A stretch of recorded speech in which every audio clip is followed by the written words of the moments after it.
Let's go.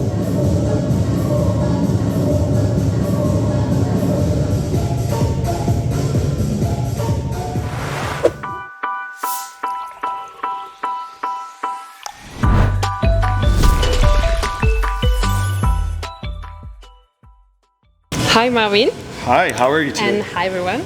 Yes. I'm fantastic and thank you so much, by the way, for accepting to come to my channel. My pleasure. Because you know me, so you know I'm doing July challenges, sugar-free challenge, and that I am no expert, but you are a fitness coach. Yes. Can we say you are a nutrition expert? Yes, in transformation. So when people really want to evolve to who they really are, they're not trying to be someone else other than themselves. The nutrition relationship that they're going to have to be able to transform, I'm an expert in that. Okay, so can you tell me first if the goal I gave myself for July is realistic? So basically I took some jeans that are too small for me, and I decided that it is my reference point. Okay. And I want to basically lose a size to be able to put those jeans on at the end of the month. Okay. Is it a realistic goal? It's a realistic goal if you have a realistic strategy. So your strategy is what's going to make it realistic. Meaning, if you emotionally find something to compare with, maybe it's a good idea, maybe it's a bad one. Why it's a good one is if, once again, you're realistic with what you are able to do and you're not making yourself do too much where it's not enjoyable. So if I remember correctly, the challenge, you accepted it because someone else was doing it? Yeah, that's my colleague on the desk next to me. Yes. So she suggested it and she really, I felt like she needed support and that by accepting to join the challenge, it would support her. I wouldn't go into a sugar-free challenge by myself. Okay. But the timing was also right because my mom just sent a really huge parcel full of my childhood candies. Childhood candies, okay. that could be dangerous. So that is sitting on my table, on my kitchen table, and so far I haven't touched it in now 11 days, 12 days. Okay. So I feel proud of myself, but this is hard, and I know I wouldn't be able to go through those 12 days without eating tons of candies without that challenge. Okay, good. So what was a -1 was the fact that, hey, I did something that, for someone else, it doesn't belong to you. But then what you did is that you transformed it into something that is meaningful to you. You said, hey, you know what? I would like to do this. I have a challenge. My mother gave me something. I don't want to do this anymore. I don't want to eat those candies anymore.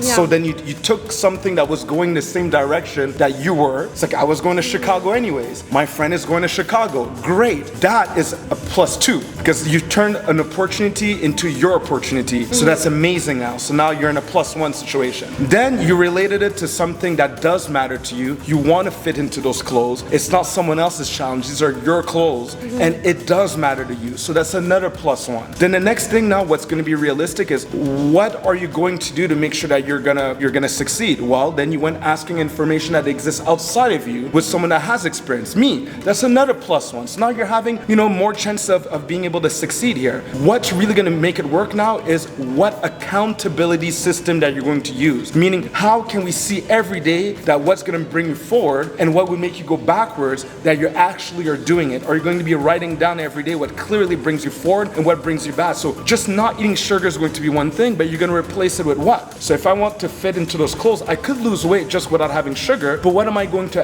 add instead? So when we just take something out, it creates problems for people. What am I going to replace it with that makes me just as happy? So if you have an activity that you enjoy that makes you happy, then do at least that activity. And if there's something that you usually put into your system, what is it that you could put in your system when you're gonna go do activity? So if you're doing activity and you're putting something in your system physically that is not gonna give you a problem, but that's going to help you succeed even better in your challenge, that would be the best possible strategy. And then you could write it down and share it with someone what you're doing. So if you have a question, you go and ask the question right away and you're gonna have a reliability that the person that you're asking a question to is going to give you the answer that you need. Is that clear? Yeah, so then I have one question. Yes. One of the time of the day where I will be craving for sugar is like if I don't go to sleep early. And I know that I must go to sleep early, but sometimes I don't. because of those people, the other side, you know? Yeah. They're like, oh, we have to attack a city at 3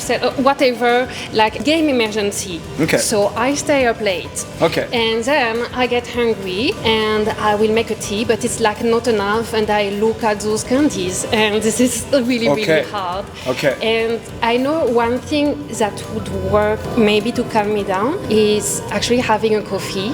Mm-hmm. And I know having coffee is not ideal. I can put some protein in it. I would try going with a smoothie which is going to give you stuff that you actually need. Your body always needs like to build and repair itself with protein. So you can have protein, you can have maybe some almonds that you crush into it with a little bit of flavoring. So it's like as if you made yourself a sugar-free drink that you would buy at Starbucks for like $20.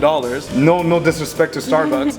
And that way you actually gave your body what it needed, more of what it needed, without going to the candies. So that's exactly what I was talking about making sure you give yourself something instead of just taking something out. There's a lack of balance, and the body will want even more what you don't want. And yes, you'd be angry and hungry at the same time. You'd be hangry, and no one wants you hangry. Okay, so that would be maybe one change I will do for the channel, is instead of drinking coffee during my live stream, I will have to change to smoothie sometimes. That means changing my video logo and all my branding, but let's go.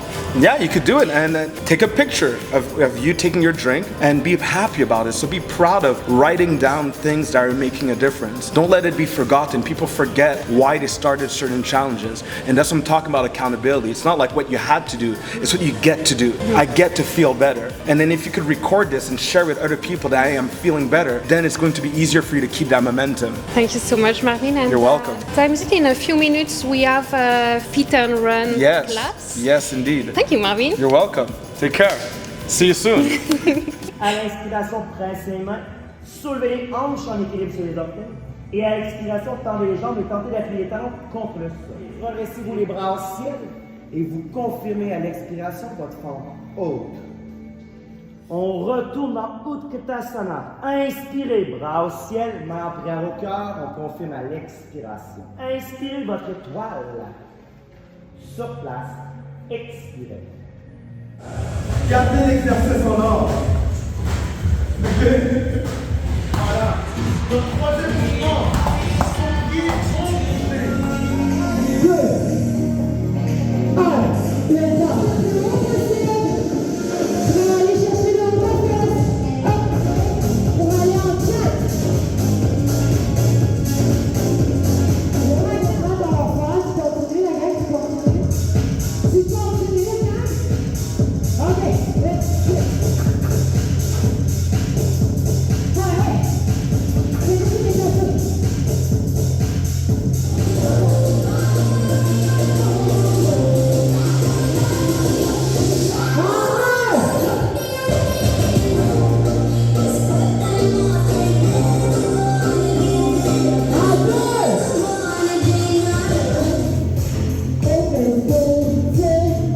Let's